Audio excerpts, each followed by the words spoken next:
Many consumers tempted into spending more perhaps online than they might have done because of Cyber Monday offers. But for campaigners who think the whole thing is an unnecessary retail frenzy, shoppers are being encouraged to help save the planet by getting involved with Buy Nothing New Day. Well, our next guest, Tamara Dimattina, has gone one step further by launching a Buy Nothing New month. Tamara, welcome to you.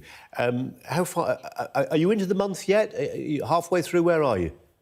Oh, well, I'm actually into the decade, to be honest, because I launched Buy Nothing New month nearly 10 years ago, and I pretty much live a Buy Nothing New life, which is incredibly simple when you see how much stuff is out there, fantastic quality secondhand stuff. It's very easy to just live a Buy Nothing New month life. Was there an initial sort of period of transition when it was tricky? Did you have to think through, OK, I now need to replace this? I won't go to the shop. I won't buy it new. I'll go to a second-hand shop. I'll go to eBay. How does it work practically? Well, it's actually these days I've had second-hand as my default for, as I said, at least a decade. But it actually started for me nearly 20 years ago when I was living in London. I live in Melbourne now.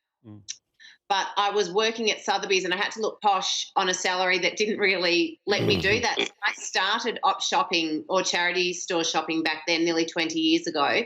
And back then, all the stuff that we need now, there wasn't so much stuff available. Whereas now for me, it literally is not even on my radar to buy new things. Like I can buy, updated mobile phones. Anything you need, you can find it secondhand these days. Oh, that's interesting, Tamara, because I thought, OK, we all get the kind of let's go into the charity shop to buy an overcoat. It's great, it's great quality. If it fits, wonderful. So clothing, yeah. But new electronic goods, keeping up with the latest gizmo, that's going to be trickier, no?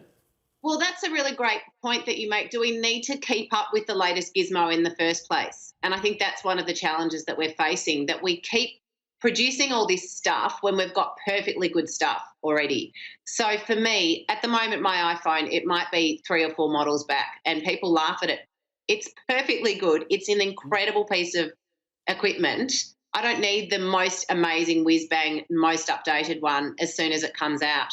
And I think most of us need to start making that realisation that everything we do has an impact. Every one of our purchases, it's come from somewhere. We've got to think about the working conditions of the people who made it, the resources that went into it, and very importantly, what's the end of life for that thing? So when we throw something away, where is away? So Buy Nothing New month invites people to think about all those really important questions and look at the beautiful alternatives, which essentially at the core is just saying let's not be wasteful, let's be more mindful of the impact of our consumption and move back to where we were once when we were talked about as citizens and friends and lovers and partners instead of being also consumers, though, aren't we, Tamara? There will be those people who say, fantastic, but actually money makes the world go round, doesn't it? And there are, in this country, I'm sure in Australia as well, hundreds of thousands employed in the retail sector. You might not like what they do, but they are spinning that money around, and that has an impact on people's wages, on the tax base, all of it.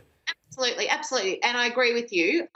But Buy Nothing New month doesn't say spend no money month. It's really about looking at where we're being wasteful or excessive with consumption. And I always raise this do you guys have Dry July or Feb Fast over there, which are those booze-free months? Booze-free is not on the agenda, Tamara. I think I speak for both of us, Jane. Yeah, no, go on. It says to Dry July or Feb Fast, what about the economy? Everyone goes, what a great idea to not excessively drink booze for a month and just take stock. So it's a little bit similar. So with Buy Nothing New month, we say go nuts, spend as much money as you want secondhand, or spend the money on experiences. So science also tells us we're much happier when we spend our money on experiences for people, whether it's a gift instead of stuff. So there's plenty of ways that we can have a thriving, healthy economy, which is moving away from wasteful, excessive consumption, using our finite resources and then throwing it into landfill 2 minutes later. And just in terms of are there psychological tricks, as it were, Tamara, that help people who are just not conditioned, not used to the idea of going into a second-hand shop, for instance, and wearing something that somebody else has worn? What can you tell yourself to say, it's been washed, it's been laundered, it's fine, it's as good as new?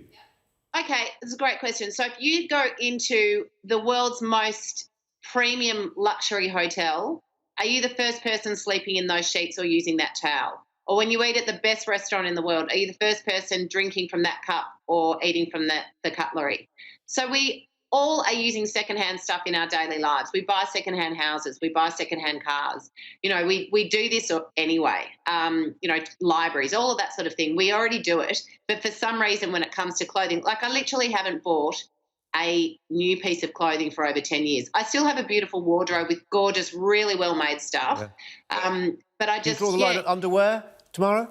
I absolutely draw the line at underwear. OK, just on a better check. OK, we're going to leave it there on that bombshell. Thank you very much, Tamara Dimattina. What a great idea.